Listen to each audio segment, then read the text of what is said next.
Halos every season parati nating naririnig na gustong maglaro ni AD next to center. Pero ang laging nangyayari siya ang laging sentro sa Lakers. Ngayong sa pag-sign ni Christian Coloco sa Lakers, may makakatulong na si AD sa loob sa pagdepensa at posible pang makabalik sa paglalaro bilang 4. Kung mabibigyan ng maayos na playing time, malaki ang maitutulong netong si Christian Coloco sa Lakers. Gayong kulang sa frontcourt ang LA dahil sa injured pa si Jared Vanderbilt at Christian Wood. Sa tingin ko ang aasahan natin dito kay Coloco ay ang kanyang depensa. Tulad dito, pagpasensyahan nyo na yung quality ng video mga kamamba. Sa play na to, nagset ng horn play ang Memphis. A-set pa ang tawag ng iba dyan dahil sa hugis netong pa-letter A. Si Ja Morant ang ball handler ng Grizzlies dito.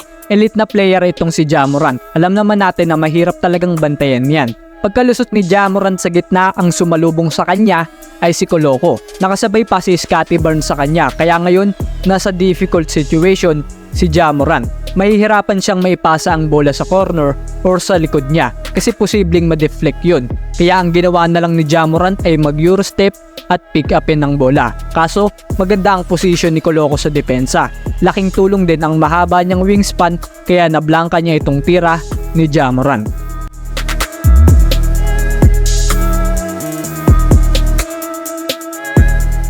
Ang isa sa nagustuhan ko dito kay Christian Coloco ay ang kanyang discipline sa depensa. As you can see, nakataas lang ang dalawang kamay niya. Natulak na siya dito pero dahil nakataas yung dalawang kamay niya, nahuli niya pa din itong tira ng kalaban. Makikitaan mo rin talaga ng sipag dumipensa itong si Coloco.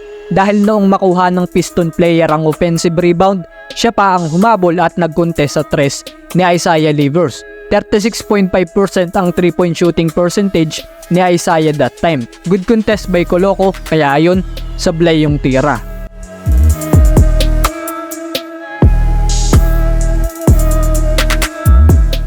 Dito versus Chicago Bulls naman, ang bantay ni Coloco ay si Nikola Vucevic na nasa right corner. Dahil open ang loob ay agad umatake itong si Patrick Williams. Pagpasok sa painted area ay hinihingi na ni Vucevic ang bola dito.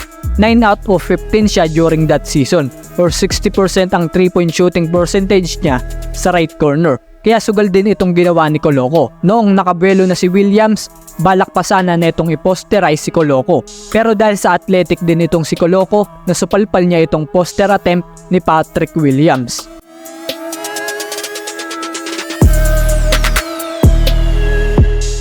Dito naman kontra Cleveland, sinabihan ni Coloco si Siakam na pick upin si Darius Garland dahil magsiswitch sila.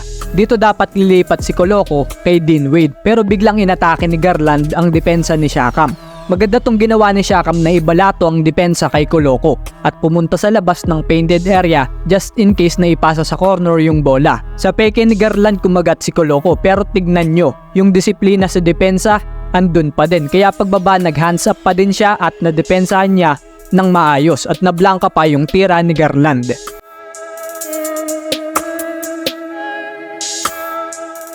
So ayun mga kamamba ang nagustuhan ko sa depensa ni Coloco. Yes, hindi siya offensive player pero kailangan pa ba ng Lakers yun? Depensa at energy talaga ang aasahan natin dito kay Christian Coloco. Ikaw, anong masasabi mo sa pag-sign ng Lakers dito kay Christian Coloco? Fit ba siya para sa Lakers?